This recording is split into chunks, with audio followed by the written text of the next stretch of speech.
Hello students, आज हम chapter 15 में एक नया टॉपिक पढ़ेंगे that is molecular props. Students, इससे पहले आपने जीनोमिक लाइब्रेरी के बारे में पढ़ा था एंड cDNA लाइब्रेरी के बारे में पढ़ा था, तो वहां पर हमने मॉलिक्यूलर प्रॉप्स के बारे में कुछ स्टडी की थी। अब हम इसे थोड़ा डिटेल में पढ़ेंगे कि मॉलिक्यूलर प्रॉप्स क्या होते हैं and what is the use of them, उनका यूज क्या है। तो पहले हम बात करें इनकी डेफिनेशन की। जो मॉलिक्यूलर प्रॉप्स होते हैं they are short stretches of DNA और आरएनए। ये डीएनए या आरएनए के छोटे छोटे सेगमेंट्स होते हैं जिनकी लेंथ 100 से लेकर 1000 बेस पेयर तक होती है। अगर हम इनकी लेंथ की बात करें तो ये सिंगल स्ट्रैंड है। ये ध्यान रखिए, जो मॉलिक्यूलर प्रॉप्स होते हैं ये सिंगल स्ट्रैंड होते हैं, शॉर्ट स्ट्रेचेस होते हैं डीएनए और आरएनए के, जिनमें कितने नाइट्रोजनस बेस पेयर होते हैं 100 से लेके 1000 तक बेस पेयर होते हैं। इनका यूज क्या है? They are radioactively labelled. ये रेडियो एक्टिवली लेबल्ड होते हैं, अभी मैं इसके बारे में आपको डिटेल में बताऊंगी। And they are use to identify DNA और आरएनए न्यूक्लियोटाइड्स सीक्वेंसेस। इनका यूज हम कहाँ करते हैं? जब भी हमें किसी अननोन डीएनए का पता करना है या अननोन आरएनए का पता करना है कि उस डीएनए के अंदर क्या नाइट्रोजनस सीक्वेंसेस हैं। अगर हम ये जानना चाहते हैं कि जो न्यूक्लियोटाइड्स हैं वो किस तरीके से अरेंज हैं और उनमें बेस पेयर कौन कौन से हैं, तो इसका पता करने के लिए हम मॉलिक्यूलर प्रॉप्स को यूज करते हैं, जो कि सिंगल स्ट्रैंड होते हैं। और जो इनका टारगेट डीएनए होता है, टारगेट डीएनए वो डीएनए होता है जिसकी नाइट्रोजनस बेस पेयर सीक्वेंसेस आपको पता करनी है। उस टारगेट डीएनए के साथ ये क्या हो जाते हैं? हाइब्रिडाइज्ड हो जाते हैं। और वो टारगेट डीएनए भी सिंगल स्ट्रैंड होता है, मॉलिक्यूलर प्रॉप्स भी सिंगल स्ट्रैंड होते हैं। जब ये दोनों एक दूसरे के साथ हाइब्रिडाइज्ड हो जाते हैं तब हम पता लगा सकते हैं कि जो हमारा टारगेट डीएनए है उसकी सीक्वेंस क्या होती है। इसे अभी हम एक एग्जांपल से समझेंगे। तो बेसिकली हमें ध्यान रखना है मॉलिक्यूलर प्रॉप्स का यूज हम जेनेटिक इंजीनियरिंग में बहुत ज्यादा करते हैं। और ये क्या होती है? ये डीएनए और आरएनए की शॉर्ट सेगमेंट्स होते हैं, सिंगल स्ट्रैंड होते हैं and they are radioactively labelled. Radioactively labelled का मतलब है इनमें जब हम इन प्रॉप्स को तैयार करते हैं, इन प्रॉप्स में जितनी भी नाइट्रोजनस बेस पेयर सीक्वेंसेस होती हैं ये नोन होती हैं। ये हम तैयार करते हैं आर्टिफिशियल तरीके से, और जो नाइट्रोजनस बेस पेयर होते हैं वो सब हमारे नोन होते हैं। जब भी हम इनको तैयार करते हैं इनके साथ में हम रेडियो एक्टिव सब्सटेंसेस को अटैच कर देते हैं, क्योंकि रेडियो एक्टिव सब्सटेंसेस जो होते हैं इनमें से रेडियो एक्टिव रेज एमिट होती हैं, जैसे कि अल्फा, बीटा, गामा रेज।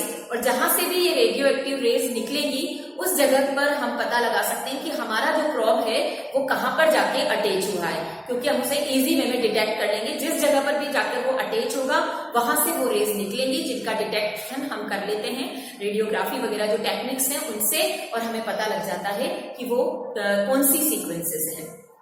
इनका यूज हम कहाँ कहाँ करते हैं? बेसिकली पहले हम बात करेंगे इनके टाइप्स की। ये क्योंकि मैंने आपको बोला ये डीएनए और आरएनए दोनों हो सकते हैं, तो डीएनए प्रॉप भी आते हैं एंड आरएनए प्रॉप भी आते हैं। डीएनए प्रॉप में डीएनए सीक्वेंसेस होती हैं और आरएनए के अंदर आरएनए की सीक्वेंसेस होती हैं। जब आरएनए का पता लगाना है हमें सीक्वेंस का, तो हम आरएनए प्रॉप्स का यूज करते हैं। जब डीएनए सीक्वेंसेस को आइडेंटिफाई करना है जेनेटिक इंजीनियरिंग में, तो हम डीएनए प्रॉप का यूज करते हैं। इनके जो यूजेस हैं और जो इनकी इंपॉर्टेंस है वो बहुत सारे एरियाज में है। जैसे कि if you want to know the pollutant in food में आपके कौन से पॉल्यूटेंट आ गए हैं उनका अगर हम पता लगाना चाहते हैं, जैसे कई बार बैक्टीरिया वगैरह जो होते हैं वो कंटेमिनेट कर देते हैं फूड को, तो उनके डीएनए को हम इस तरीके से आइडेंटिफाई कर सकते हैं। दूसरा, इन डीएनए सीक्वेंसेस से हम जेनेटिक इंजीनियरिंग में कई ऐसे हमारे प्रोसेस होते हैं जहां पर हमें कई डीएनए की सीक्वेंसेस का पता लगाना होता है, वहां पर हम इनको यूज कर सकते हैं। Identify improve variety of crop. अगर आप क्रॉप की वेराइटीज को आइडेंटिफाई करना चाहते हैं जिनमें आपने चेंजेस किए हैं, रिसर्च वर्क में आपने एडवांस जो क्रॉप्स बनाई हैं उनका पता लगाना है आपको, तो आप इसका यूज कर सकते हैं। एंड सबसे इंपॉर्टेंट यूज और भी है इसमें, that is the forensic science. Forensic science वो साइंस होती है जहां पर आप कई तरह के डिस्प्यूट्स को रिजॉल्व करते हैं। जैसे कि आपने नाम सुना है आजकल पैटर्निटी टेस्ट, जिसे डीएनए टेस्ट हम बोलते हैं, पैटर्निटी और मैटर्निटी टेस्ट होते हैं, उनमें कई तरह के डिस्प्यूट्स होते हैं। उन डिस्प्यूट्स को रिजॉल्व हम इनसे कर सकते हैं। फैमिली के अंदर जो रिलेशनशिप्स है उसको स्टैब्लिश कर सकते हैं। और कई बार आपने क्राइम सीन से सुना होगा, क्राइम जहां हो जाता है, क्रिमिनोलॉजी के अंदर भी हम इसे यूज कर सकते हैं। फॉरेंसिक साइंस क्रिमिनोलॉजी में भी यूज होती है, जहां पर हमें किसी अननोन डीएनए सीक्वेंस का पता लगाना है। जैसे आपने सुना है कि कभी भी कोई क्राइम हो जाता है तो क्राइम सीन जहां पर होता है, जहां पर क्राइम स्पॉट होता है, वहां पर हम कुछ न कुछ चीजों को सर्च करते हैं। जो भी क्रिमिनल होता है अपना कोई भी चीज वहां पे छोड़ सकता है, जैसे कि उसका ब्लड निकल सकता है या कोई हेयर है वो वहां पर हो सकता है। तो वहां से हम उसका डीएनए निकालकर और उन डीएनए सीक्वेंसेस को भी आइडेंटिफाई कर सकते हैं। तो इनमें हम इन मॉलिक्यूलर प्रॉप्स का यूज करते हैं। अब एक एग्जांपल है जिससे मैं आपको इसको पूरी तरह से डिटेल में समझा देती हूँ कि किस तरीके से मॉलिक्यूलर प्रॉप्स काम करते हैं। सपोज यहाँ पर हमने कोई मॉलिक्यूलर प्रॉप बनाया है, डीएनए मॉलिक्यूलर प्रॉप बनाया है, जो कि कितना होता है 10 से 1000 बेस पेयर तक का होता है। ये इसका एक स्मॉल स्ट्रेच है। मैंने आपको पहले ही बताया है कि जो प्रॉप्स होते हैं वो सिंगल स्ट्रैंड होते हैं और इनमें 100 से लेके 1000 तक बेस पेयर हो सकते हैं। तो सपोज हमने यहाँ पर एक ये बेस पेयर शो करे हैं। इस तरीके से कोई भी बेस पेयर आप यहाँ पे शो कर सकते हो।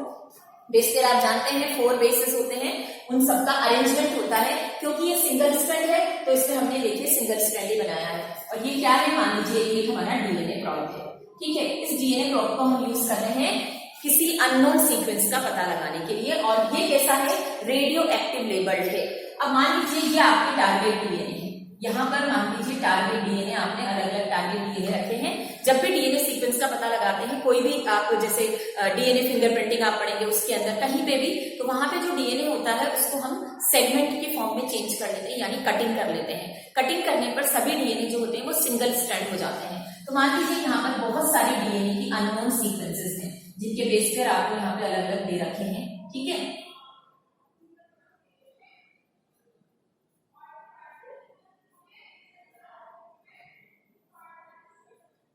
इस तरह की ये अलग अलग सीक्वेंसेस आपको यहाँ पे डीएनए की रखी। ये डीएनए है जो आपका कैसा है, ये डीएनए अननोन डीएनए है जो हमें नहीं पता कि उसकी सीक्वेंस क्या है। ये अननोन डीएनए और ये हमारा डीएनए प्रॉप है। अब देखिए ऐसे कई सारे डीएनए के सेगमेंट्स हैं जो यहाँ पर आपको रहेंगे।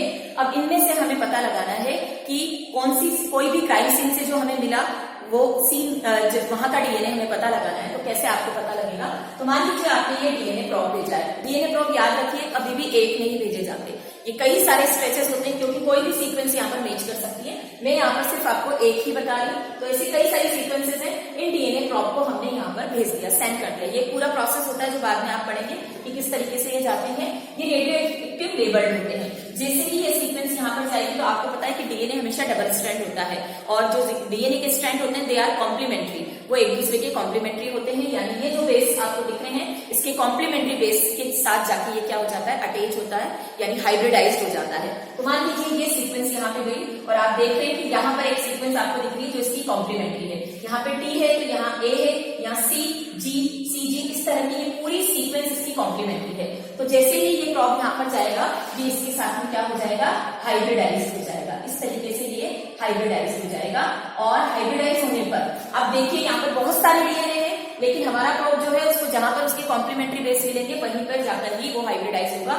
हाइब्रिडाइजिंग यहाँ पर हो गया है। ऐसे कई सारे मॉलिक्यूलर प्रॉप्स भेजेंगे तो जो हाइब्रिडाइज होंगे हमें कैसे पता लगेगा कि हमारा जो डीएनए प्रॉप है वो हाइब्रिडाइज हुआ है। तो जैसे ही आप यहाँ पे देखेंगे इसके साथ हाइब्रिडाइज होगा क्योंकि हमने इसको रेडियो एक्टिव लेबल्ड किया है।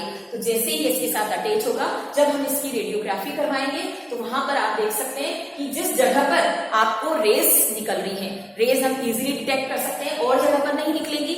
जहां जहां पर आपको प्रॉप अटैच करते हुए मिलेंगे, हाइब्रिडाइज मिलेंगे, वहां से क्या होगा, रेज निकलती है जिनको हम डिटेक्ट कर सकते हैं। क्योंकि ये सीक्वेंस हमें पता थी तो हम पता लगा सकते हैं कि इसकी कॉम्प्लीमेंट्री सीक्वेंस क्या होगी। तो इस तरह से हम अननोन सीक्वेंसेस का पता लगाते हैं। कई बार क्या होता है, जो हम ये प्रॉप्स भेजते हैं उन्हें हम रेडियो एक्टिव लेबल नहीं करते हैं, यहाँ पर स्टेनिंग कर देते हैं। स्पेशल स्टेनिंग होती है, जैसे एक सब्सटेंस होता है इथिडियम ब्रोमाइड, है ना, उसको हम यहाँ पे उससे स्टैंड कर देते हैं। तो जैसे ही यहाँ पर हाइब्रिडाइज होगा तो जब आप इसे देखेंगे तो ऑरेंज कलर के बेंड्स आपको नजर आएंगे। तो कलर से भी हम आइडेंटिफाई कर सकते हैं क्योंकि जहां पर ये प्रोब जाके अटैच होगा, क्योंकि इसको हमने स्टेनिंग करी हुई है किससे, इथिडियम ब्रोमाइड से, तो फ्लोरोसेंट ऑरेंज कलर की यहाँ पर आपको नजर आएगी। जहां जहां जो बैंड आपको नजर आएंगे डीएनए के, जहां जहां ऑरेंज बैंड होंगे वो आपकी नॉन सीक्वेंसेस, आप उसको पता लगा सकते हैं। तो इस तरीके से हम मॉलिक्यूलर प्रॉप्स का यूज करते हैं जो कई एरियाज में होता है।